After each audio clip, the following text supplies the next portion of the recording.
Yo tout le monde, j'espère que vous allez bien. Aujourd'hui le mardi 4 mars 2025. On se retrouve les gars pour une nouvelle vidéo. Je comprends plus rien au marché. C'est une dinguerie. Genre vraiment, on a un combo en ce moment les gars de d'incertitude, de bonnes news par rapport à ce qu'on a au niveau de l'inflation, les taux qui baissent, la liquidité qui monte. On a vraiment toute une panel de bonnes news qui devrait aller avec une tendance haussière du marché. On a eu l'énorme news hier qui était quand même, enfin il y a 2 jours, qui était énorme, hein, vraiment, et qui apportait la certification qu'on va avoir une réserve stratégique au niveau du gouvernement US. Et ça, les gars, c'est l'une des plus grosses news qu'on ait eues sur les dernières années. Alors, c'était déjà le cas quand voilà, Trump a été élu, il avait déjà dit qu'il allait faire ça. Mais là, ça a été vraiment validé. Donc, ouais, grosse news.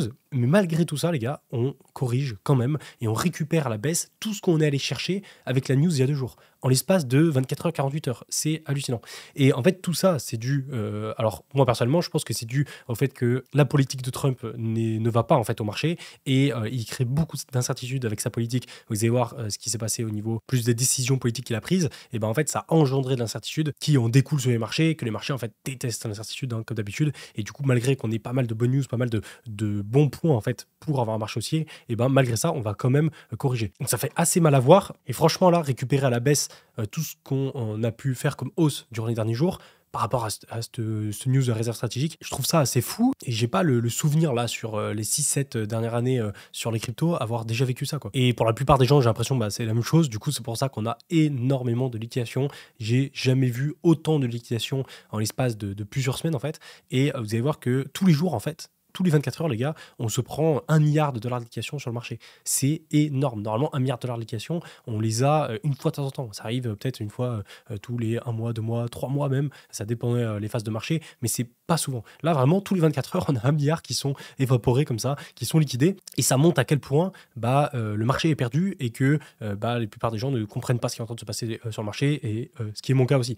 Mais voilà, c'est comme ça. Il y a des phases, il y a des moments dans le marché où tout va bien aller, on va tout bien comprendre. Tous les plans qu'on vise vont bien se dérouler et ça paraît logique. Et puis il y a d'autres moments où en fait on a l'impression de comprendre le marché et de comprendre qu'est-ce qui va se passer, alors que en fait ça fait tout l'inverse parce qu'il nous manque des éléments. Ou alors aussi ça peut arriver quand le marché peut être manipulé. Alors on entend souvent ce mot manipulation du marché qui revient souvent, mais on a souvent une représentation de la manipulation du marché qui est plus élevée que ce que c'est réellement. Mais là on le voit par exemple aussi avec ce qui s'est passé avec l'insider qui est rentré avant la news de Trump. Et en fait le même mec, c'est fou, mais le même gars qui a fait 6 millions de dollars de profit en faisant un long sur BTC et Ethereum avant la news de Trump et qui a pu prendre des profits comme ça, et ben il a short Ethereum quand on a commencé à baisser là au niveau de l'ouverture du marché hier à 15h30. Donc ça c'est ouf. Et en fait quand tu vois ça, tu te dis mais c'est pas possible quoi.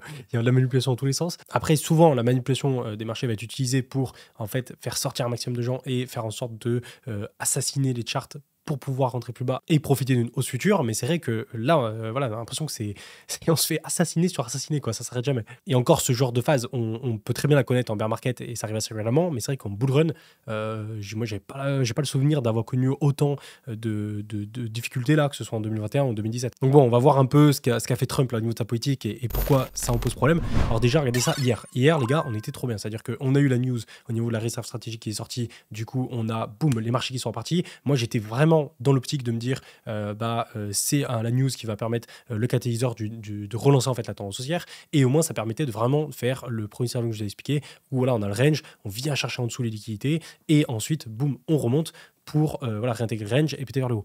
En vrai, ça paraissait logique, surtout par rapport au fait qu'on avait l'inflation qui baissait, on avait d'autres données dans ce cycle qui étaient en faveur du marché. Mais malgré ça, voilà, la session US donc, a complètement décroché à la baisse à 15h30 quand c'est sorti, ça a été instant, et on allait chercher directement les 90 000.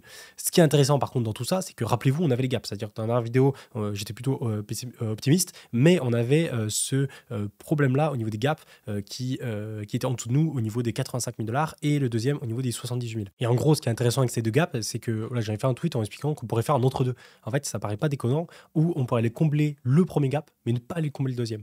Et en fait, pourquoi ce serait intéressant? Parce que ça formerait un gros piège là sur BTC, parce que en fait la plupart des gens quand ils vont voir le premier gap, donc ce qui a déjà été fait, c'est-à-dire que là quand j'ai mis ce tweet, c'était pas encore fait, on était vers les 91 000 durant la journée d'hier, on est allé à 85 000, là on doit être vers les 85-84 000, et du coup on a comblé ce premier gap énorme qu'on avait ici en daily. Lui en réalité on avait peu de chance de le laisser parce que voilà, un gap aussi gros en daily comme ça, en général on va souvent les combler, mais du coup il nous reste toujours le gap qu'on n'a pas comblé entièrement, vous voyez, qu'on a comblé que partiellement avec cette mèche à 78 000 $. Et ce qui est intéressant avec ce gap, c'est que vous voyez, on pourrait donc s'arrêter par ici, remonter et sans combler le deuxième gap. En fait, ça permettrait de garder ce gap en tant que gap de rupture, donc pour une future tendance haussière, mais surtout de piéger un maximum de gens, parce qu'en fait, la plupart des gens attendent le niveau des 78 000 pour re-rentrer, vu qu'ils se disent le gap il est assez proche, on va les combler. Et en fait, c'était un truc qu'on avait vu, je l'ai déjà montré, mais en 2020, en juillet 2020, on avait le gap des 9 600 $, et en fait, on était venu le combler partiellement, comme ça, avec une mèche, et tout le monde attendait 9 600 pour rentrer, parce que le cours était juste au-dessus, et finalement, boum, il était remonté, et on n'avait pas comblé ce gap. Donc, ça peut être intéressant. Après, en réalité, voilà, c'est gap à court terme, mais il suffit que Trump prenne une news un peu trop chaude par rapport à la politique, et il y a un peu plus d'incertitude qui se met sur le marché, boum, ça va rechuter quoi, au niveau des marchés traditionnels, et puis les cryptos vont être impactés aussi derrière. Donc c'est pour ça que dans cette vidéo, on va peut-être plus se focus sur tout le côté marché traditionnel et l'incertitude en fait qui est engendrée par les décisions politiques que peut prendre Trump, parce qu'actuellement on est beaucoup plus corrélé, de toute évidence, on est toujours corrélé par rapport à la politique mondiale et par rapport à l'incertitude ambiant qu'il y a. Si tu as plein de guerres qui se déclenchent dans le monde, et en fait, ça va créer de l'incertitude, ce qui va faire que les marchés vont en pâtir. Et vu que le BTC est très corrélé en marché traditionnel, il va corriger aussi. Malgré que le fait que BTC de base est vu à long terme comme une valeur refuge contre les crises mondiales, etc.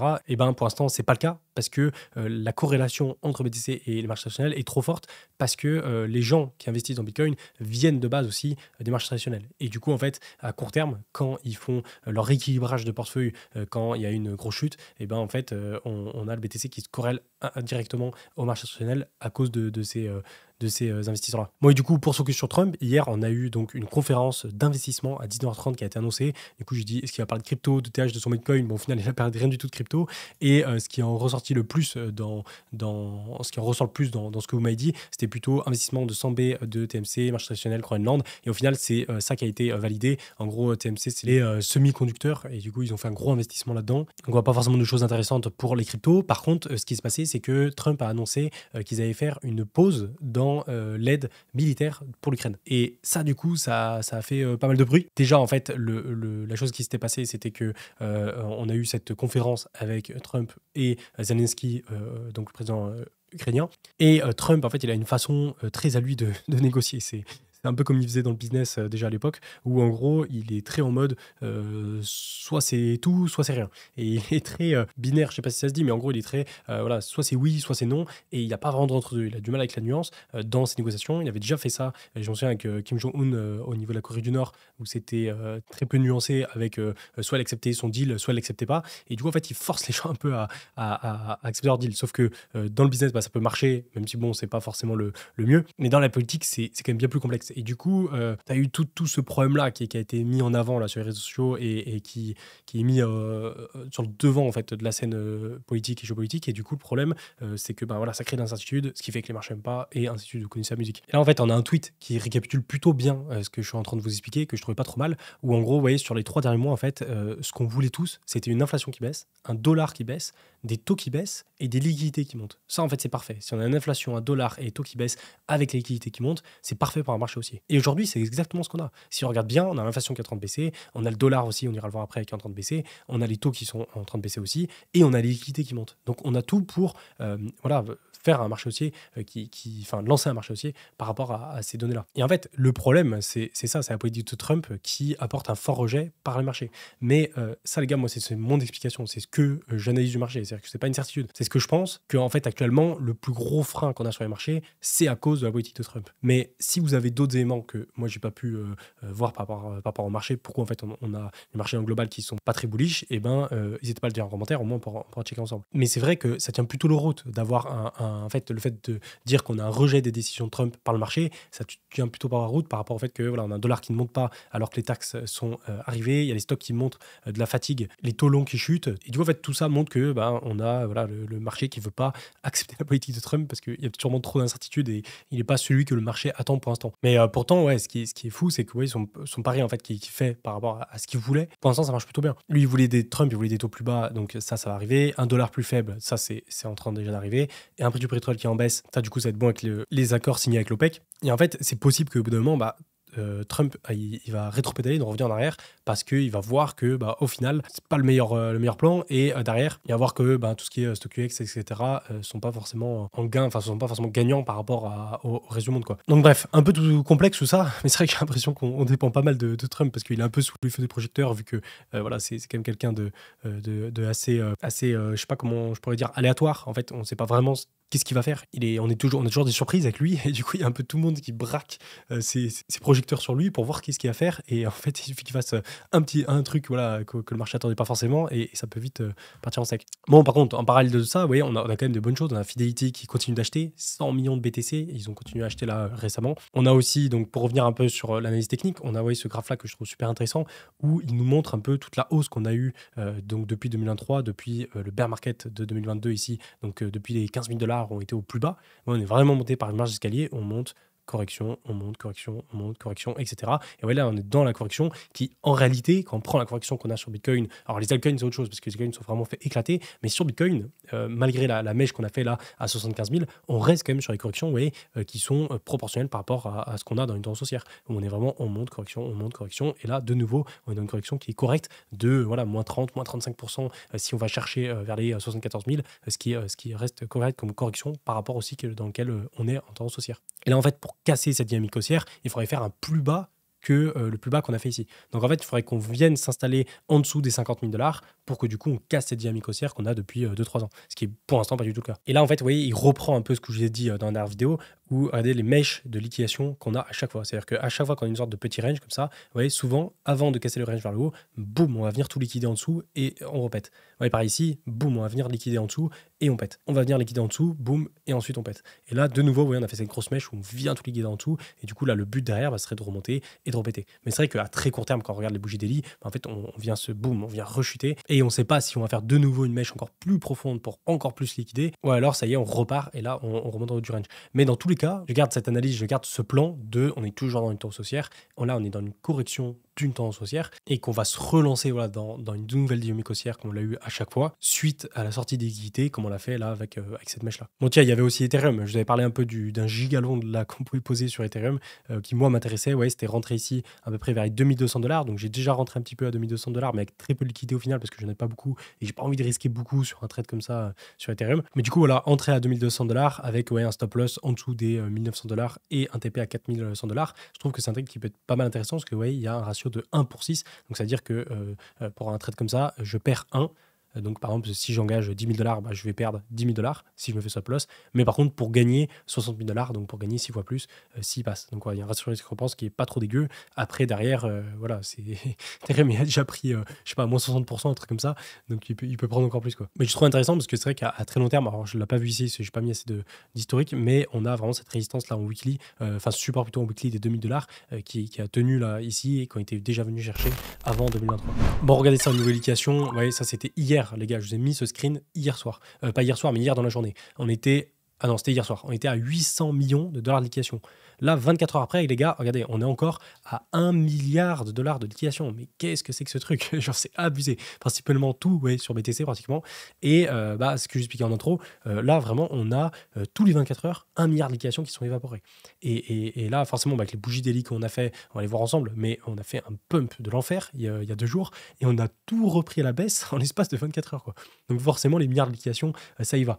Et on voit, en fait, on peut toujours comparer le nombre de liquidations qu'il y a par rapport à comment est le marché. Et en fait, plus en général on va avoir de liquidation en dollars, plus on va avoir un marché qui est un peu perdu et qui est dans l'incertitude parce que voilà, il ne sait pas quelle direction prendre et du coup ça bouge un peu dans tous les sens. C'est exactement ce qui est en train de se passer et c'est pour ça qu'il y a 24 heures je vous sors une vidéo où tout explose, c'est reparti et qu'aujourd'hui on est reparti plus bas que ce qu'on était, quoi. Et en fait actuellement sur le marché, tu as très peu de gens qui arrivent à être gagnants. Tu as très peu de gens qui arrivent à anticiper, comprendre ce qui est en train de se passer parce que voilà, il y a toute cette incertitude qui fait beaucoup de volatilité. Moi je voulais vous montrer au niveau des ordres d'achat et de vente. C'est intéressant parce que rappelez-vous, on avait ce gros cluster d'ordre d'achat là au niveau des 78 000 $, donc ça a commencé ici là jusqu'aux 70 000 et il s'est un petit peu effacé par rapport au fait qu'on est monté et je vous expliquais que si on revenait en fait dedans, on allait accumuler plus d'ordre d'achat.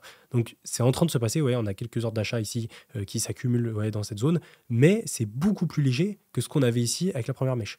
Donc peut-être parce que pour l'instant, le cours ne pense pas qu'on va revenir vers ce niveau-là, mais si on revient vers là, au même niveau qu'on était ici, vers les 78 000, et ben 79 000, et ben on va avoir beaucoup d'ordres d'achat qui vont apparaître, mais pour l'instant, c'est pas le cas. Donc ça, il faut vraiment surveiller, parce que si on n'a pas de nouveaux ordres d'achat qui se positionnent vraiment en masse, et ben on peut avoir un cours voilà, qui descend plus facilement dedans. Par contre, si vous voyez qu'on a beaucoup d'ordres d'achat, comme on l'avait à ce moment-là, qui se positionnent, là, vous pouvez être sûr que le cours, il va venir s'enfoncer dedans, et puis boum, comme j'expliquais, la pression vendeuse va s'inverser avec la pression acheteuse, et on va faire le dip. Par contre, sur Ethereum, regardez la pression vendeuse qu'on a. J'ai rarement vu autant. Sur Ethereum, c'est abusé. Regardez ça, on a que des traits roses. En fait, quand on a des traits roses, alors je peux le bouger avec mon curseur, mais ouais, quand je le mets à 2000 Ethereum et qu'on a beaucoup de traits roses, c'est qu'en fait, on a beaucoup d'ordres d'achat, mais des gros ordres.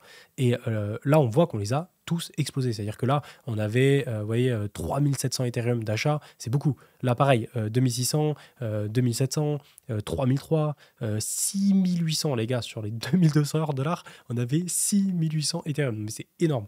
Là, 3009, 7000. Alors, on a absorbé 7000 Ethereum. Alors, je sais même pas comment c'est possible. 2005. Et là, encore 4008, 5000.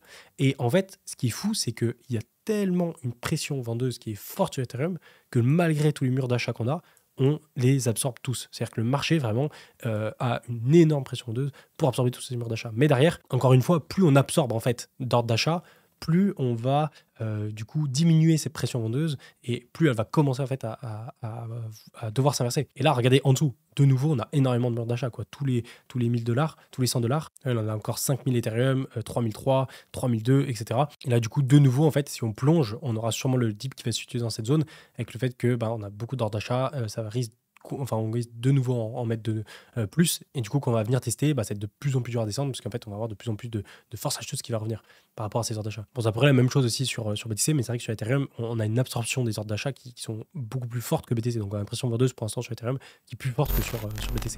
Bon, regardez les bougies, regardez les gars, c'est lunaire, franchement c'est lunaire. J'aurais jamais pensé que ça aurait été possible. Dans tous les scénarios possibles, j'aurais pas pensé qu'on puisse revenir aussi rapidement. En fait, c'est surtout aussi rapidement. C'est-à-dire qu'on avait les gaps, donc il y avait grave moyen qu'on vienne recorriger vers les 85 000, 78 000 pour aller chercher les gaps. Mais alors aussi rapidement, en l'espace de 24 heures, c'est complètement fou. Et ouais, on a quasi fait une bougie d'évalement baissière. Donc c'est-à-dire que c'est quand on fait une bougie, là la deuxième bougie, qui est plus basse que la bougie précédente. Et ça, c'est pas ouf en général. Alors c'est plutôt sur les bougies weekly, mensuelles qu'on regarde, mais même sur les bougies daily, bon, c'est quand même intéressant à regarder. Mais regardez, Ethereum, c'est encore pire. Là, on a vraiment fait une bougie d'évalement baissière, où on a fait une bougie rouge qui est plus basse, qui est plus forte que la bougie verte qu'on a eue le 24 heures avant, quoi. Donc c'est complètement lunaire. Bon, du coup, le ruban, regardez le ruban en daily, on s'est complètement fait rejeter, quoi. On est venu dedans, on a clôturé dedans, et boum, on s'est fait rejeter fort. Par contre, rappelez-vous, le ruban weekly est toujours là, et le bas du ruban weekly qu'il faut vraiment pas casser, c'est 75 000 dollars. Donc on a encore de la marge. Pour revenir sur les gaps, vous voyez, hop, si on zoome un peu plus, on est venu donc combler, vous voyez, j'ai mis une petite coche pour les 85 000 dollars, donc qui était ici, lui c'est bon, il a été comblé. Et le dernier qu'on attend, donc c'est celui-là, avec du coup le bas qui est ici à 78 000. C'est possible qu'au moment où vous regardez la vidéo, on soit venu le combler, hein, c'est pas impossible. Mais comme j'expliquais tout à l'heure sur Twitter, c'est vrai que ce serait plutôt une bonne chose au final de ne pas venir le combler et s'en rapprocher très près, comme on l'a fait ici. Parce qu'en fait, ça permettrait de piéger un maximum de gens. Parce qu'en fait, les gens attendent souvent mettre leur position au niveau du bas du gap en se disant il va être comblé vu qu'on est très près. Du coup, je me positionne ici. Et en fait, le marché, s'il vient ne pas le combler et s'arrêter juste là, et ça permet à plein de gens qui se positionnent ici de ne pas pouvoir rentrer. Pour ça, personnellement, moi, je me positionne jamais pile sur le bas du gap. Tu sais jamais si ou pas le marché va vraiment venir le combler. Et c'est ce qui s'était très bien passé là en 2020, où en fait on était venu, vous voyez, le combler partiellement, et boum, on était remonté. Et il y avait plein de positions, plein d'ordres qui étaient positionnés ici qu'on n'avait pas pu récupérer. Et du coup, ça a piégé pas mal de monde. Donc à voir. Mais c'est vrai que quand on regarde les volumes profile sur BTC là, c'est complètement fou en vrai ce qu'on a vécu. Parce qu'on a eu un décrochage donc du range. On a pu tenir les volumes profile dans le premier temps. Donc on avait ce scénario où on pouvait réintégrer, juste chasser les liquidités. Au moment où on a décroché les volumes profile vers les 86 000, on a chuté comme prévu très très bas vers les 67 000. Et en fait, on aurait dû même continuer par aller chercher le bas des volumes profile 74 000. On a eu la news de Trump qui est tombée pile à ce moment-là, qui a fait qu'on a réintégré le range pour ensuite, boum, tout récupérer à la baisse, quoi. C'est lunaire. C'est impossible à prévoir ce genre de mouvement. Et c'est pour ça qu'on a autant de liquidations là en dollars qui qui arrivent sur le marché. Bon, et rapidement, pour regarder un peu les marchés traditionnels, regardez le dollar. Vous voyez, le dollar, c'est ce que j'expliquais tout à l'heure sur Twitter, oui, il est plutôt donc en baisse, vous voyez, depuis début janvier, depuis le début de l'année. On a le dollar qui baisse, on a les taux qui baissent, on a l'inflation qui baisse et on a les liquidités qui montent. Et en fait, malgré tout ça, on n'a pas un marché qui est haussier par rapport à cette incertitude-là qu'on a, qui est assez constante. Alors, sur les marchés traditionnels, ouais, c'est beaucoup plus léger, hein, mais le problème des marchés traditionnels, c'est qu'il suffit que ça corrige un peu fort, et ben Bitcoin est très corrélé à ça. Et c'est dommage parce que plus on avance dans le temps, plus Bitcoin devient corrélé au marché traditionnel, contrairement à ce qu'on pense. Parce que voilà, il y a de plus en plus de gens qui investissent sur Bitcoin qui viennent des marchés traditionnels. Et du coup, en fait, quelqu'un qui vient des marchés traditionnels et qui ensuite investit sur Bitcoin, et ben, en fait, il corrèle son portefeuille de marché traditionnel à son portefeuille des cryptos. Parce que quand il va vouloir faire de l'arbitrage dans son portefeuille, et ben, il va indirectement corréler ses classes d'actifs crypto avec ses classes d'actifs de marché traditionnel. Ce qui fait que bah, ça corrèle les deux marchés. Mais c'est vrai que c'est dur, hein, pour avoir un bull run, c'est pas facile parce qu'en fait, il faut des liquidités, il faut que les taux d'intérêt soient bons, il faut que l'inflation soit bonne, il faut qu'il n'y ait pas trop d'incertitude au niveau de la politique, ce qui pose actuellement plus gros problème. Il faut que du coup, les marchés traditionnels se portent bien aussi. Et en fait, il y a pas mal de choses à prendre en compte pour qu'un marché se développe correctement, quoi. Et c'est ce qu'on avait eu en 2017, c'était peut-être moins important d'avoir tout ça, mais en 2021, on était bien par rapport à ça pour avoir un marché qui se roule correctement. Après, comme d'hab, c'est des phases. C'est-à-dire que c'est des phases de quelques semaines, quelques mois, et en fait, ça rechange vite. Et du coup, c'est vrai que pour l'instant, on est dans une grosse phase d'incertitude parce que c'est le début de Trump, il prend pas mal de décisions, etc., qui font peur au marché. Mais au bout d'un moment, ça va pas être comme ça durant tout son mandat. Donc ça va aussi s'inverser. Donc bref, voilà pour tout ça. Je finis avec le commentaire du jour de Ayman Baroudi qui me dit ça vieillit mal cette vidéo. C'est vrai que les gars, la vidéo d'hier, franchement, c'est la pire en termes de vieillissement. Trump fait tout exploser, tout est dans le vert. Et là, genre, même pas, je sais pas, une nuit après l'upload de la vidéo, on se retrouve à tout récupérer à la baisse. Mais là, franchement, pour être honnête, j'ai vraiment pas le souvenir là, sur les dernières années sur les cryptos d'avoir autant de mal à comprendre en fait le marché actuellement. C'est ce que je ressens moi personnellement et ce que je vois aussi sur les gens qui sont sur ce marché et qui sont actuellement bien perdus parce qu'en fait il y a cette incertitude là qui fait que ça va à l'encontre en fait des données qui sont plutôt positives pour qu'on ait une tendance haussière. Mais bon, c'est comme ça, de toute façon il faut l'accepter, on n'a pas bien le choix.